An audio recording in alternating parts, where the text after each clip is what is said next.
Hello and welcome to another Dragon Plus live stream. I am your host, Bart Carroll. With me, as he is every other week, is Jeremy Crawford, the lead designer of the Player's Handbook, and of course the lead rules designer of Dungeons and Dragons. Hello everyone, and if you see me scooting over here, it's because Bart is sick. I'm I don't want to get sick before I go to PAX Unplugged. I know. I'm one of those assholes who's like, I'm not sick. I'm in the recovery phase, so I'm not contagious anymore. Yes, you are. It's like I need a partition here. I know. It's like a shield, a sneeze shield from a salad bar. Yep. Yeah. So yes, we will be dutifully as far apart as we can physically get this week. And this is going to be our last week of live Dragon Plus live streams for the year. Next week we have our company meeting. So we're going to be doing a pre-recorded version of a Dungeons and Doodles episode. Nice. And then we're going on holiday hiatus. So this is kind of it for Design Plus segments. I'll be gone for 2 weeks. Ooh, where are you going? Where do your holiday plans? So I will be home for one of those weeks and then in California for the other week. Oh, okay. To visiting family down there. Any holiday goodies on your wish list to either give or receive this year? Oh boy. Aside from a Peloton bike. I just heard something about those bikes. I thought those ads were a bit questionable before the uproar started, and then they really made the rounds around Thanksgiving holiday, and then everyone sort of took a notice that these are slightly deranged ads. I actually love cycling, but I prefer a bicycle that moves. Because partly why I love cycling is actually seeing things and going places on the bike. Yes.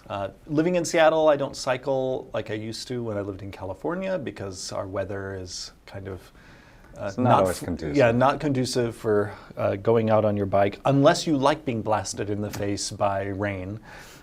I don't mind. I like to run. I never was a cyclist, but I like a little rain when I run because you get the little cool down effect. Yeah. But not the blasted sideways. Yeah, because on a bike you're going usually faster. Yes. And so then it's just hitting you with more force. Yeah.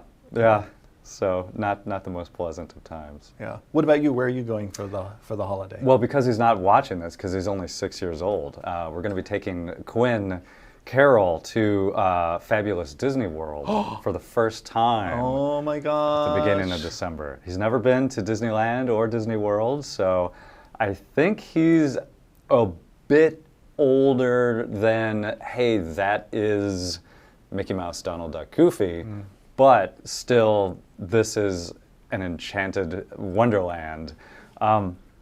So we'll see what piques his interest. I don't think it's going to be the rides. No. You're a Disneyland aficionado. Yes, I love it. Yes. Now, when are you going to tell him? Is he going to fly all the way across the country before you tell him? Yes. Wow. Because we visit his grandpa's in Florida, so it's, hey, we're going to Florida. Oh, by the way, we couldn't get there directly. We're going to be staying at a hotel for the night. And Grandpa is going to be meeting us at the hotel. But I know that when you get to Orlando at the airport, there's like the Disney World bus is right there. So at that point, I can't imagine he would not start putting things together. Right. That this is going to be a very special holiday trip. Yes. So he's not into so much rides, but in Disney World, you still have all the stores, all the visual elements of it all. He'll be blown away by all of that. We hope.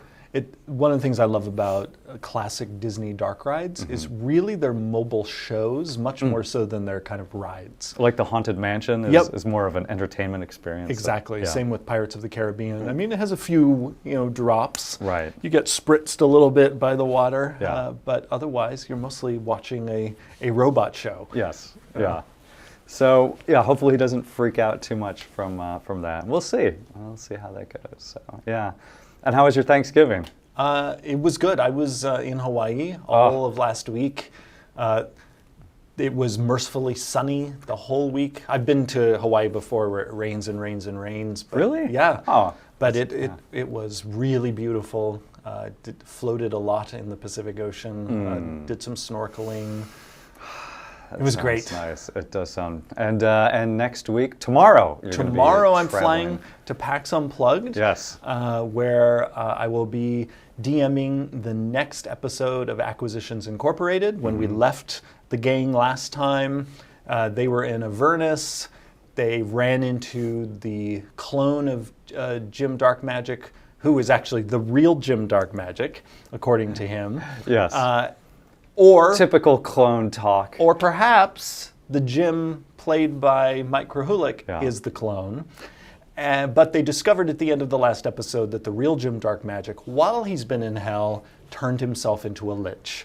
And so now they have a lich on their hands, and they're in that lich's gigantic infernal war machine, and their interdimensional Cosmo Hopper device is crashed. So they're kind of in trouble. That was my favorite culmination of a character ever, was back in 4th edition. I finally got to the epic destiny where I could make my character become a lich. So I support his career path. So what we're going to do today, we have quite a bit of Unearthed Arcana to get through. Right before right before the holidays dropped, there were new options for the fighter, rogue, and wizard, of course. But before we even get into that, we did not even get through much more than half of the class feature variants. We did kind of design a lot. We did. That was a hefty Unearthed Arcana here. Pages and pages of the variants. So we thought we would at least do our due diligence of going through the remaining classes that we haven't. If you do have questions regarding the class feature variants, I believe we did not cover the Barbarian, the Bard, the Druid, the Fighter, the Paladin, or the Wizard. Oh, goodness. I think we're going to have to go fast, just so, since this is our last episode of the year, just so we have time to also talk about the Psychic Warrior, the Soul Knife, and the new Psionic-themed Wizard subclass. We have a lot. Yes. So again, I think this invariably means that we'll be doing some catch-up when we get back into the office on 2020 and do some live streaming in January. We do collect and collate all of your questions, so please do continue to send those in. If we don't get to them live today, we'll continue to touch on those next time. All right, so where do you want to begin? We've got. Do you have a die to roll? Or maybe this time we can just go. We can go alphabetically. We can, or I need a 6-sided die. All right. Okay. I like the surprise. Oh, I caught it. That was. All right. What are we talking about next? Right. So everyone, this is where we are. We're going back in time to the gigantic class feature variants. Yes. Unearthed Arcana. And now we're going to find out which class we're going to talk about. All right. So this would be the Paladin. All right. So the Paladin has, similar to, let's see, I'm going to pause for a moment before my words run ahead of my thoughts and what's on the page. All right. So the Paladin, similar to the Ranger and the Fighter, has a new fighting style option that is all their own, Blessed Warrior. This gives Paladins the ability to essentially give up taking a regular fighting option to instead learn to cleric cantrips. This is perfect for the Paladin player who'd like their Paladin to delve more deeply into the divine magic that is an important part of the class's identity. The Paladin also gains access to the shared list of fighting style options which appear at the end of that Unearthed Arcana. Because after all of the classes, there's a section of new fighting styles that fighters, paladins, and rangers all have access to. Blind fighting, interception, thrown weapon fighting, and unarmed. Yes, so each of those fighting styles really speaks to a fighting specialty that people have let us know they would really love to see in the fighter, the ranger, and the paladin. So, people who've been wanting to play one of these classes but be great at unarmed fighting, there's now an option. You want to be great at fighting in the dark, there's an option. You want to be great at hurling daggers or other thrown weapons, bam, it's here. Paladins also, like our other spellcasters, have a few additional spells added to their spell list. Most of these come from the cleric list, and they also, like the cleric, gained the channel divinity option to essentially burn their channel divinity to get a spell slot. So that's the paladin in a nutshell. Okay. Like so much that's in this Unearthed Arcana, all about giving people more options for how they play their character. So a few more spell options, a few more fighting options, some class options overall. All right, so that's the paladin. Moving swiftly through. We'll continue to roll the d6. See, my goal, I'm going to try to have us wrap up this UA by 1:30. Okay. The Barbarian. All right. The Barbarian gets two new options. One is a potential replacement for Danger Sense. Danger Sense is a really nice feature in the Barbarian, but if you'd like to flesh out your Barbarian to be a little more skillful, we give you the option of picking some skills from a curated list that are appropriate to this sort of theme of survival instincts, and then you get expertise, which is just a jargon way of saying you get to double your proficiency bonus when you make checks with those. Because this is a replacement, the idea here is that it's really up to you, if this makes it into the game officially, whether you want to use Danger Sense in the player's handbook or use this. They are meant to be there as true options for you. One is not meant to overwrite the other. It's really just, hey, here's a way you can customize your Barbarian. Similarly with Instinctive Pounce, this is an alternative to Fast Movement. Fast Movement is a fantastic, just all-around good feature in the Barbarian that simply makes you faster. But we thought, wouldn't it be fun for people who might want a little more sort of tactical crunchiness to be able to trade in an always-on speed boost for the ability to react with movement at the drop of a dime. Like just suddenly, I want to just leap in response to something without having to ready that response in advance. We thought this would be a fun option for people to experiment with in the Barbarian. So your top speed might be faster, but I'm quicker off the line. Exactly. Okay. Yeah, this is for the Barbarian who, again, isn't going to necessarily win the marathon like a typical Barbarian might.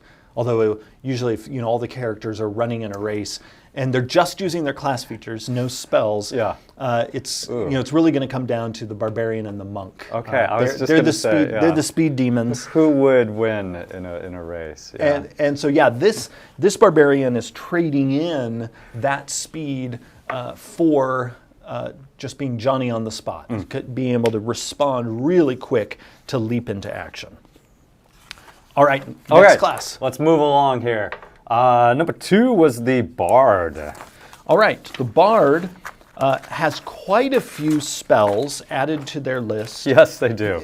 Here we were adding in ones that fit the Bard themes of buffing their allies, of messing with the minds of their foes. There are also a few flashy things in here that fit the performative quality of a bard, so that's why you have things like color spray. I was going to say the prismatic sprays are in there, the prismatic walls are in there. Yes. Yeah, this is so that your bard can be as flashy as possible, which, many bard characters, how they do something is just as important to them as what they're doing, and sometimes even more important. Like if they might fail in what they're attempting, but as long as they did it with style, they're happy. Yes, they failed fantastically. That's right. So then the Bard also has a optional enhancement to their Bardic Inspiration ability. This enhancement, which is called Magical Inspiration, gives Bardic Inspiration the ability to make the damage roll or the healing roll of a spell more powerful. And like other Bardic Inspiration uses, it uses up a person's bardic inspiration die when they use it for this option. We put this in because the default bardic inspiration options don't actually help regular spell casting unless that spell happens to include an attack roll. And so this is a way to make bardic inspiration useful to really the kind of spell casting most of our spellcasters use. I know many songs, not just fighting songs. Yes, yeah. I mean, again, this still has a combat application, right? But it makes bardic inspiration even more versatile for your group. Then, speaking of versatile, we get to spell versatility. And the last time you and I talked about this, I mentioned the word versatility appears a ton in this Unearthed Arcana. By design, yes. Yeah. Bards would gain the ability with this to replace one spell that they know whenever they finish a long rest. Because normally bards, they must wait until they level up to replace a spell. Now, when they replace a spell when they level up, they could take any spell they know and replace it for any other bard spell that is of a level they're capable of now casting. So the difference between that and this new option is with this new option, when they finish a long rest, the new spell has to be the same level as the old spell. So it's versatile, but it's not quite as versatile as their level up swap out. No, but it still gives you that sense of, again, versatility within an adventure, as opposed to, I studied all these things that may or may not come in handy. Right. I want to be as involved as I possibly can with my character. Right. So here's options for that. And it also helps anyone who has sort of buyer's remorse about their spell selection. It also, while it does give a certain amount of versatility, still is nothing like the vast versatility of clerics, druids, and wizards who can really swap out their entire spell list every day. So this lets the bard change one. It's true. There's a lot of driving off the lot with some of the spellcasters previously. Yeah. It's like, oh, I guess this is what I've got now. Yeah. Hopefully it's good. And in case anyone missed our last episode, one of the reasons why we are hopeful that this will make it into the game is we've realized over the last 5 years of play that different groups level up at very different rates. And so if anyone's looking at this and thinks, yeah, but bards can just swap a spell out when they level up. Yeah. The issue is, in some groups, the DM might not decide to have them level up for 6 months of real time. And that is way more time than we planned for people to spend at a given level, which is fine though. I mean, it is totally cool, as we talk about in the Dungeon Master's Guide, for DMs to pace their campaigns in a way that feels right for a group. But we don't want to punish bards and other spells known spellcasters simply because their campaign has a tempo that is different from the default. Especially, I play in a lot of like mini campaigns where we're going to get together for 2, 3, maybe 4 days, and that's it. Right. And we're going to make a character. This seems to again have some good options for your character in a mini campaign, and then B, speed up the character creation process because you're not concerned about I have to pick the right spell up front here. Exactly, and then this also eliminates those potential situations of DM, may I please swap out my spell? If there's just an option that says yes, do it. Right. You woke up, you study a song or a poem or whatever it is, you hum a few notes of a melody, and you now know a different spell. There's a lot of options on Netflix. You've seen many new pieces of content to inspire you. I'm going to move on. We've got three left. 1, 2, 3, 4, 5. We're at the wizard. The wizard. All right. The wizard gets a few spells added to their list. There we are. Spells that will be particularly of interest to wizards who are members of the School of Divination, and one spell at least that will be especially nice for necromancers, and that is Speak with Dead. Otherwise, wizards get one other option here, and that is cantrip versatility, which allows them, whenever they gain a level in this class, to swap out one of their cantrips. Because otherwise, there is actually no way for a wizard to replace one of their cantrips. So in a similar vein to spell versatility, what's the etymology of cantrip? Are you, oh boy, it's an old word, and it first appeared in D&D back in first edition in the book Unearthed Arcana, as well as in Dragon Magazine.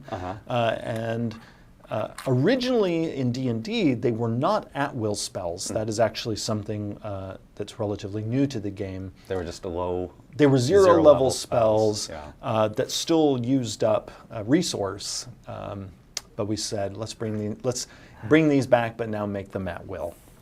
All right, odd or even? It is even, so we're on the fighter now. The fighter, all right. So the fighter is easy because we've already talked about fighting styles. Yes. They have a superior technique fighting style that makes it possible for a fighter of any sort to dip into the Battle Master and the Battle Master's menu of maneuver options. Many of you who use feats will rightly point out, well, hey, there's a feat in the player's handbook that does a very similar thing. Keep in mind, many groups don't use feats, and so this is a way to introduce a versatility to a group that does not use feats. Now, that said, if this option is in use at your table, and your table also uses feats, then you get even more versatility, because this superior technique fighting style will also work with the Martial Adept feat. Speaking of the Battle Master's maneuvers, fighters also have what's called maneuver versatility. And what this feature does is, whether you're a Battle Master or a fighter of any kind, or in fact a member of any class at all who knows a maneuver, you now know how to replace a maneuver you know with a different maneuver whenever you finish a long rest. Now, we did this for the same reasons we've introduced spell versatility and cantrip versatility in our spellcasters. We wanted maneuver users to not have buyer's remorse, that they couldn't escape. But it's also partly because of the new maneuver options that we introduce right here in this Unearthed Arcana. Some of the new maneuver options are not combat related. We really like the idea of showing that some maneuver users aren't just great warriors, but they might also be great orators, tacticians, etc. So Heimlich. Yes. Fabulous maneuver of his. Yes. Not combat related at all. Yeah. Didn't make the list, though. But we wanted to make it so that a person who's going into a non-combat episode would feel comfortable learning one of these maneuvers, knowing that they can swap it out at the end of a long rest. We wanted people to be able to really sink their teeth into the wonderful breadth that's possible when you swim around in the maneuver pool. That was the fighter. That was the fighter. Okay, we are here. We are at the Druid. And then we'll have covered them all. All right. And look at I that. believe. Correct me if I'm wrong. It's almost 1:30, so we are on time. Druids, cantrip versatility, works the same as for the wizard. Yes. Expanded spell list, mostly adds a number of elemental spells that they were missing, but also actually adds several things that were important to me for us to add that speak to the Druid's role not only in various D&D worlds, but also in real-world lore. And so that's why there are things like divination on the Druid list, ceremony, because Druids function as priests in many of their cultures. Yes. So again, some really interesting options here for the Druid. Then we get to Wild Companion, which provides an enhancement for wild shape. There are some druids, especially druids who are members of subclasses other than Circle of the Moon, who aren't actually that interested in changing shape. They might simply be enchanted by the nature magic of the druid, the spirituality of druids, and not really want to play the class because they're going to spend time as a bear or a panther or what have you. Sure.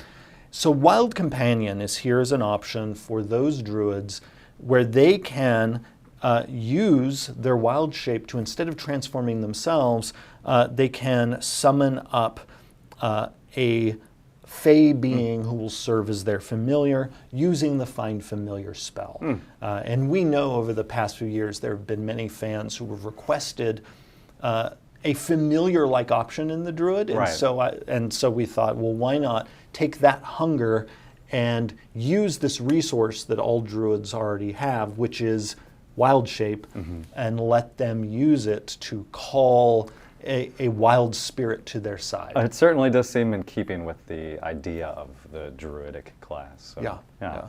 Interesting. I think we did it. We did it!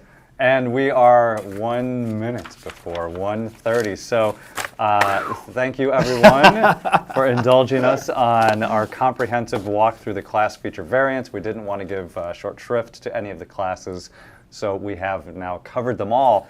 But as mentioned at the top of the hour, since we've last spoken, there has been yet another Unearthed Arcana that has gone live on the D&D website, and that is new subclass options for the Fighter, Rogue, and Wizard. That is right. And before we dive into this, if you haven't already, please do fill out the survey that's on our website for the class feature variants. We'd love to hear what you think of them, and the survey gives you the ability to weigh in on every single one of these features. If you're looking for that survey, you will find it in the most recent Unearthed Arcana. So look for the survey in the Fighter, Rogue, and Wizard for the class variants. I know it is invaluable to get that feedback, so it is much appreciated.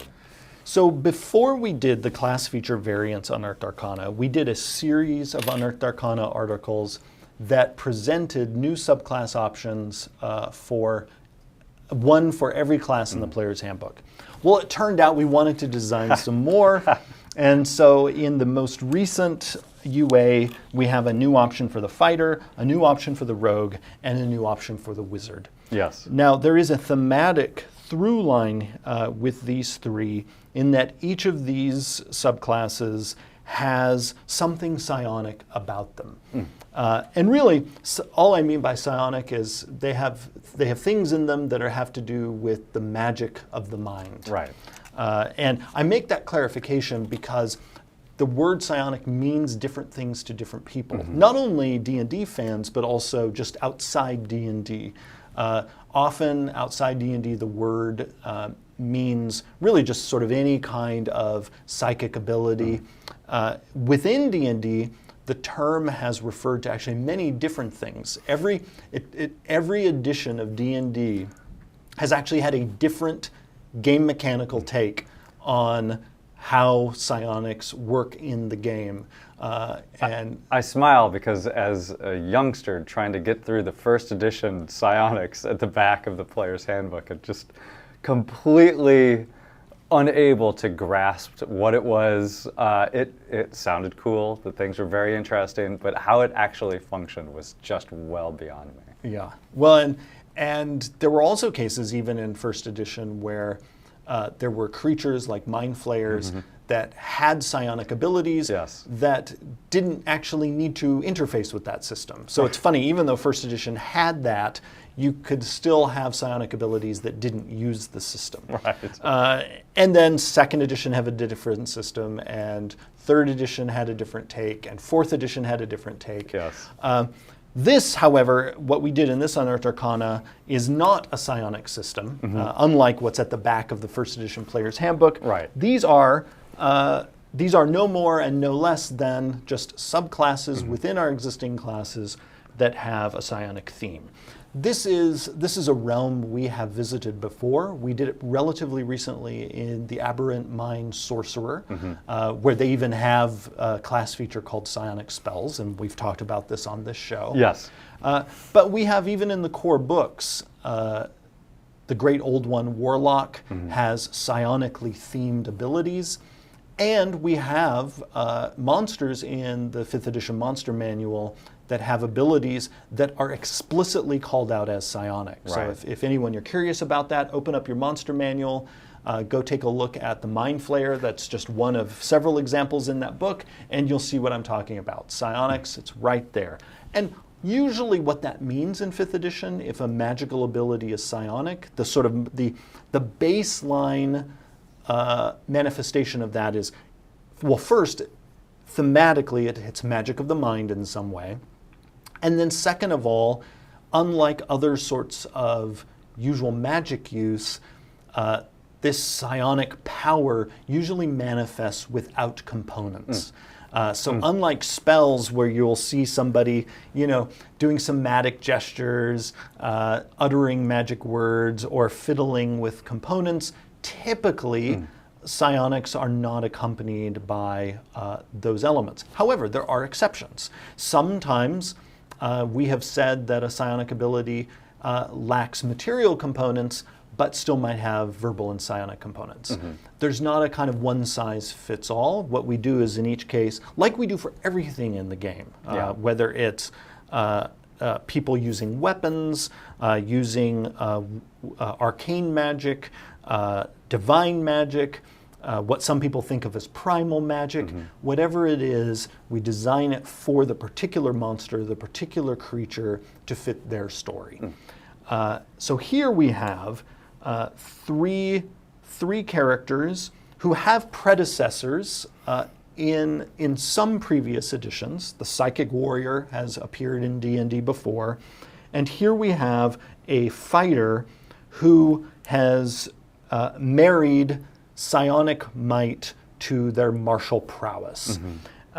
There is a little element of sort of, if you're a Star Wars fan, there's a little bit of Jedi here. But that seems natural, because the psionic sort of flavor has always been sort of that mental warrior aspect of it. Exactly. And there are a number of science fantasy series, Star Wars being the prime one, where rather than having sort of classic wizardry, their version of that is essentially psionics. Which has itself borrowed from other sci-fi. Oh yeah, because Star Wars basically got it from Dune, where you had the Bene Gesserits and the Mentats and others who again developed these amazing powers.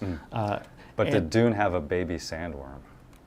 Did it? Well, the sandworms must have babies, but not as cute as Baby Yoda. Oh, that's where I was going with that. And I haven't even seen the Mandalorian. I don't even have Disney Plus. So this is already been spoiled for you. I know. It's impossible. That was an impossible spoiler to avoid, because it's everywhere. So we better be careful, because I could talk for the next 20 minutes about how cute Baby Yoda is.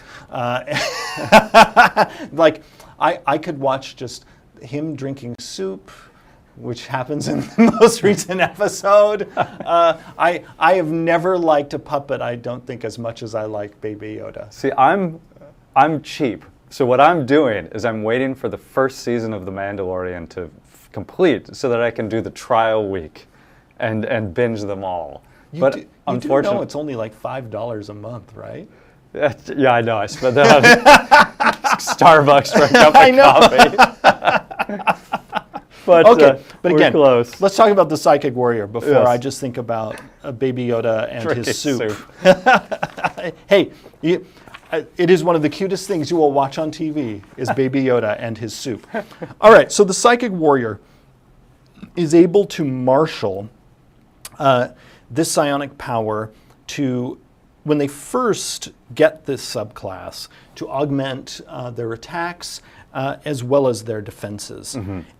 They're also able to manipulate things telekinetically. Game mechanically, they're actually using the Mage Hand cantrip. Right. This is a shtick you can find elsewhere in the game with the Gith, where they too psionically use Mage Hand, and they can make it invisible. So that's another thing that distinguishes it. You know, when most people cast the Mage Hand spell, you actually see a hand, whereas with this, something is happening. You know, the bowl, that bowl of soup is floating to the adorable lips of Baby Yoda. The cookie just came out of the cookie jar. That wasn't me. And then the Psychic Warrior, as they level up, they are able to use their psionic power to hurl people away or to bring them toward themselves. It was important to me when we were designing this that the Psychic Warrior be able to function whether the fighter was melee focused or ranged focused. And so that's why actually they can draw people close, which a melee fighter might often want to do, or get out of here if you're an archer. It also fit in with the conversations I had with Dan Dillon, who did the initial design on this, where he, you know, I read it and some of my first feedback was, more Vader, more Darth Vader. And you see that also in later being able to do this sort of agonizing strikes where you are causing somebody to fall prone in agony. And it culminates in this subclass with you being able to enhance yourself in various ways, making yourself faster, stopping yourself from falling prone, causing yourself to heal your own wounds. And also, you can, at 10th level, create this bastion of psionic power where you can protect not only yourself, but your allies. Because one of the things about this being a fighter, this is as opposed to, say, the Soul Knife, which has a very different aesthetic since it's for the rogue. Right. Fighters also often like to protect other people. So it was important for us to have at least one ability in here, and telekinetic bulwark is it, for the fighter to have that option of, I'm going to protect my friends. Because fighter players have many different motivations, but they usually, there's the aesthetic choice of and functional choice of melee versus ranged, or a mix of the two. But then there is that some fighter players have that urge to be just beasts when it comes to damage output, but then others it's all about, I want to make sure my companions are safe. Right. And those are things that are always in our mind when we're thinking of fighters. Because they are a wonderfully diverse bunch. It is one of our most diverse classes story-wise. We talk about that in the Player's Handbook, how fighters, the fighter class can represent a noble knight or a bandit captain, a hardened mercenary, or a gentle, life-loving archer. Like, there are so many fighter types of characters you can make. And now with the Psychic Warrior, different types of fighters you can make with these amazing mental powers. Yeah, I've seen a lot where it's so much, not so much as I'm defending my friends, just I'm in the center of ring, don't worry about them. Right. I'm the one, I want to mix it up more than anything else here. Yeah. Bulwark is also a great word I would call out. Bulwark is one of those words that we get to use because we're writing fantasy content. There are so many wonderful English words that we get to play with because we write about made-up things, or we write about like quasi-medieval things. Sure, it's a cantrip, it's another one. All right, so that is the fighter, the Psychic Warrior. Shall we move on to the rogue and the Soul Knife? Yes, so the Soul Knife, this is a rogue who has developed the ability to, in addition to using their more normal tools of the combat trade, various weapons to sneak attack and whatnot, these are rogues who have learned to manifest psychic blades. And one of the things I love about the Soul Knife story-wise is they're kind of terrifying. Because you can imagine a soul knife assassin taking people out and there being no evidence of it. Like, you know, the inspector, or, you know, if you're in the world of Eberron, the inquisitive, trying to figure out what's going on here. The throat is slashed, but how? Well, there wouldn't even be a slashed throat. Just the person is just dead. Yeah. Like, did they have a heart attack? You know, there's no wound, there's no visible wound.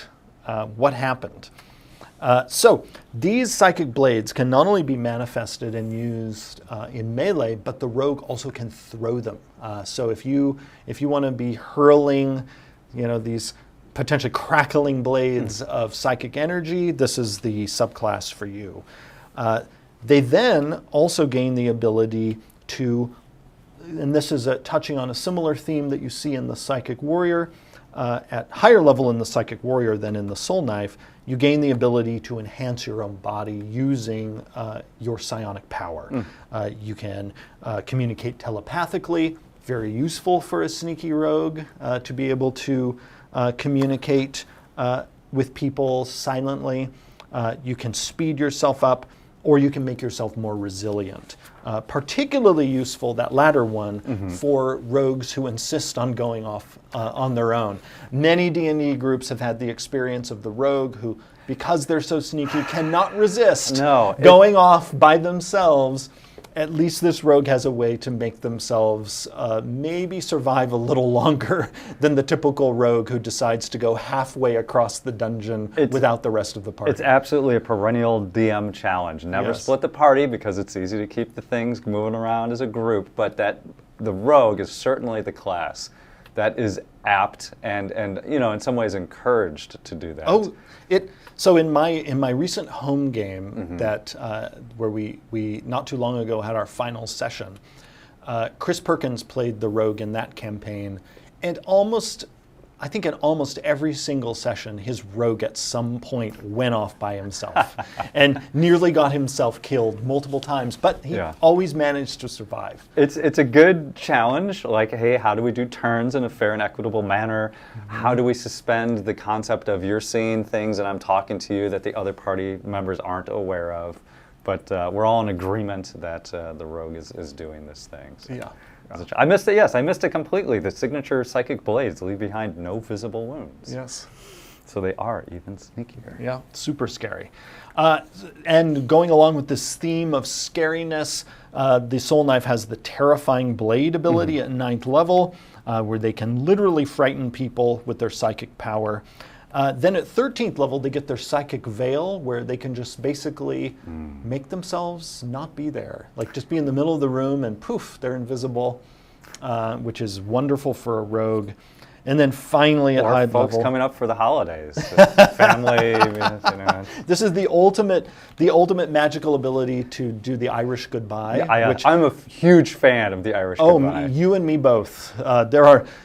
Anyone who has been at a large party with me knows that there will often be just a point where I'm just not there anymore. Right. Yes. I find that behooves myself. Other members of my family, not so much. The Rend Mind ability, which is the capstone for Soul Knife, does what it says. You do a crap ton, and that's a technical term. No, not really. A crap ton of psychic damage to the person that you hit, and you can even stun them. This is definitely a juicy option for that high-level Soul Knife.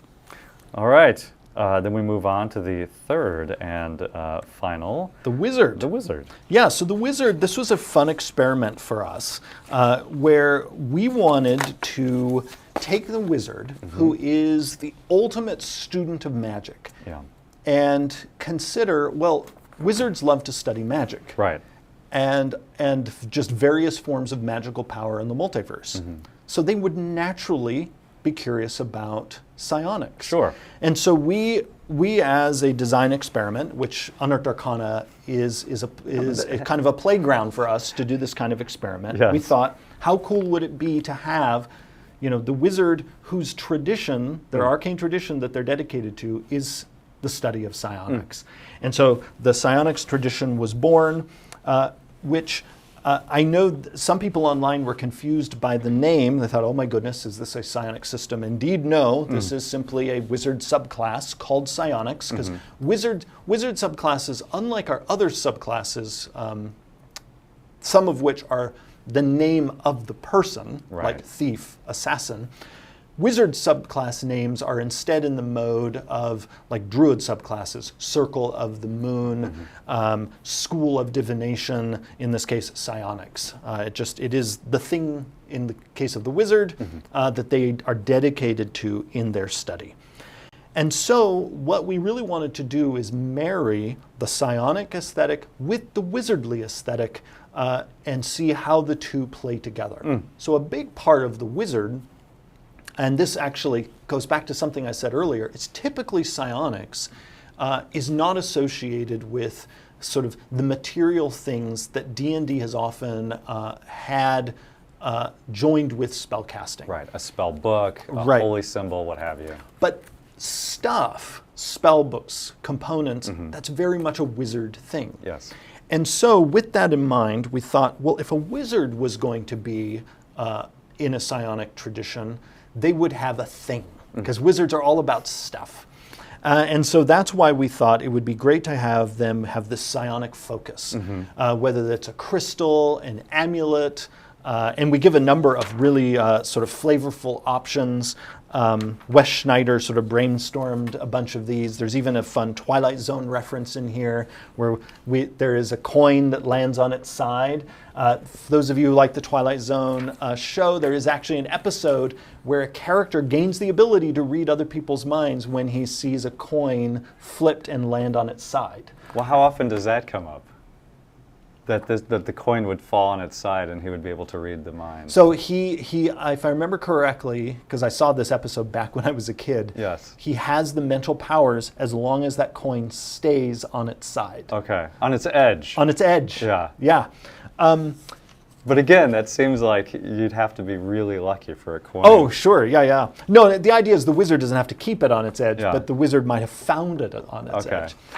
Apropos of nothing, there's a Batman episode where Two-Face, again, heads up or heads down, this is how I'm going to kill you, one way or the other, but it lands on its side. On the edge, But that's because Batman weighted the coin that way, and so that's how he got out of it. That clever Batman. He is very clever. So the idea is, whatever it is, that coin, a crystal, your grandma's eyeglass, or whatever, this thing awoke your awareness as a wizard to psionics. And so you gain various benefits when you cast your spells with this thing near you or on you, using it as your psionic focus, using it as a focus for this special form of magic that you have delved into and has really become a part of you. You then also have a psionic devotion where you pick a wizard cantrip, friends, mage hand, or message, and you get an enhanced version of that cantrip. Really, these three cantrips represent three classic things that are often associated with psionic abilities. Friends represents the ability to kind of ooga booga somebody else and make them like you or think something in particular. Mage hand represents the telekinesis that's often associated with psionics. And then message, of course, represents telepathy. In, again, each case, though, as a psionics wizard, your version of the cantrip has some twist. The one I'll point out that is probably the most interesting twist is if you pick the friends cantrip. That's the one I was going to pick. It does not make people hostile toward you. Yes. After the spell ends, they are still you're even keel or better with them. Yes, exactly. Now, this subclass really kicks into high gear at 6th level. This is when the wizard gains the ability to turn themselves into pure thought. And in this form, they are able to then cast spells in the way you would typically associate with psionics, and that is no components. But they need to be in this pure thought form to do it. And our thinking here is the reason why is, again, at the end of the day, they're still wizards. They are wizards who are marrying psionic power to their wizardly studies. But if they assume this form of pure thought, then they can cast their spells, no components, and they also have some psychic resilience, meaning they're resistant to psychic damage, as well as bludgeoning, piercing, and slashing damage from non-magical attacks, because they are, at this point, slightly incorporeal. I like the idea that your thought form has to be what you're thinking of the most. Yes. So for me, it would be a floating piece of cheese. I love it. Here comes whatever's on your mind. That's your thought shimmering, sparkling wedge of manchego. Yes, that's what he thinks about. That's just what he turns into. Baby Yoda, many other things. Yeah, if I turned into my thought form earlier in our conversation, I would be a big glimmering Baby Yoda. Yes. Just sipping soup. Or usually it's my Outlook inbox of all the unread messages going, oh my God. That is a grim. I do not want to see that thought form. No. That would just fill me with anxiety. It's a very anxious thought form. About how I am nowhere near inbox 0 and probably never will Never be. will be, yes. So then at 10th level, the wizard again gets a choice. Dominate person, scrying, or telekinesis. Again, touching on different realms of psionic ability. Ooga boogieing people's minds. Again, technical term. A little mesmerism. Yeah. There. Scrying, which has to do with the far sight that is sometimes associated with people with psychic abilities. And then, of course, telekinesis. Right. Then, also at 10th level, their psychic and force damage spells get more powerful. And yes, if you're wondering, it is intentional this works with Magic Missile, partly because wizards love customizing how magic missiles look, and it totally makes sense for a wizard who is marshaling psychic ability to be able to blast people with just raw force. Then, at 14th level, you gain the ability to basically be a psychic ghost where you are flying around, but you better watch out, because if you end your turn inside something else, you're going to take some force damage yourself. So correct me if I'm wrong, it's specifically a bit unto itself, as opposed to you're specifically astral or you're specifically ethereal or things like that. You're just in your thought form. Exactly. Yeah, this is not you traveling on the astral plane or the ethereal plane. You are traveling around as pure thought, which, with your flowing robes and all of that, could be quite spectacular. Or, again, you might be a wedge of manchego. The end of the wizard section is really just a list of suggested spells. It's called Psionic Spells. If you all are reading this, keep in mind there is no particular rule here. This is just a list of spells we put together, where if you're playing a wizard, or really any character who has spellcasting ability, and you would like to have spells that have sort of a classic psionic feel, well, here's a big list of spells that are already in the game that really deliver that psychic element that people are often seeking. But speaking of spells, yes, because it's not just suggested spells; there's also new spells. Yes, we couldn't resist. This was one of those unearthed arcana, similar to the class feature variant one, that kept growing as we worked on it, because we were having so much fun.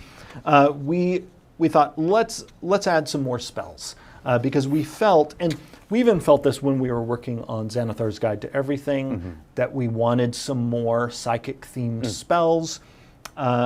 So working on this, again, we wanted more. And so here you will see some classic names from D&D's past, Ego Whip, Id Insinuation, etc. Yes. That provide some fun, new, psionically themed spells.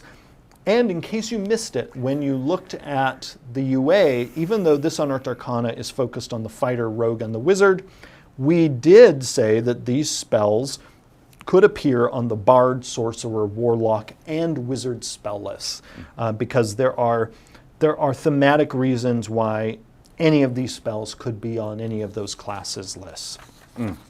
But wait, there's more. As we were working, we thought, well, since we're putting in some new spells, Yes. why not also put in some feats? This is something that had been on our mind since doing the Aberrant Mind Sorcerer, that, hey, sometimes a person doesn't want their whole character dedicated to a psionic theme. They might just want a little sprinkling of it. Yes, they a little splash A here. little splash of telepathy, a little splash of telekinesis. They've got the shine. Yeah, exactly. Yeah, if you've seen The Shining or Dr. Sleep. I haven't seen Dr. Sleep. I haven't yet either, but a friend did recommend it to me. Yes. So I do hope to see it. But we have 2 feats at the end of the article that will give your character just a little splash. This is also really what feats are for. The feats also in the player's handbook are often about giving you a splash of something. Often the things that the feats give you in the game, you could get with class features, spells, multi-classing. It's an example of us giving you options, particularly if you delve into this optional part of the game, that is being feats. This gives you a way to customize your character further without the full commitment of delving into a class, again, or a subclass dedicated to one of these concepts. I'm not majoring in this. Right. But I want to audit the class Yes. because it has an interest in me. Yeah. And in this case, you are auditing it telepathically. Right. So it's an online class. Yeah. So we, since this Unearthed Arcana came out, there are also questions about our Unearthed Arcana from quite a while ago on the Mystic, Yes. aka the Scion. This is just further experimentation, where just as we have in the player's handbook classes like the cleric, who's sort of a paragon of divine magic, or the wizard, who is a paragon of what's traditionally called arcane magic. But then we have like the Eldritch Knight and the fighter, who minors in magic, Right. and the arcane trickster and the rogue, who minors in magic. Whether or not we have a full class dedicated to a psionic theme, there is also still plenty of room to also have subclasses that partake of that really fun flavor. Yeah. Because, and I think we demonstrate here, there is space when you look at the fighter, the sorcerer, the warlock, Right. the wizard, the rogue, and others. There's space, as with so many themes in D&D, to explore and really answer the question, what does it look like when you take a certain type of magic or a particular way of fighting and then locate it inside one of our classes? What does that class do to that concept? What new cool thing arises? What new types of characters emerge from the mixing of this concept that takes the form of a subclass and its parent class? Right. Okay. Well, we've done it. we did it. Just 2:01. Unfortunately, no time for questions. No, but again, we've gone through a couple of Unearthed Arcanas these last couple of episodes. We know that you do have questions. We do collect your questions. They've been coming in through chat this time. Thank you for sending them in. As mentioned, we will be returning in 2020 with some assuredly episodes where we're going to dive more specifically into the questions you've had about the Unearthed Arcana discussions that we've been having. So I'll suppose until then, I'll say happy end of 2019. We're going to be back next week with a special Dungeons and Doodles, but we'll be back with Jeremy in 2020. But until then, enjoy PAX Unplugged and best of luck at the live game. Thank you. It'll be great. Thanks everyone for watching, and if you're at PAX Unplugged this weekend and you see me, don't hesitate to say hi. Thanks everyone. We'll see you next time.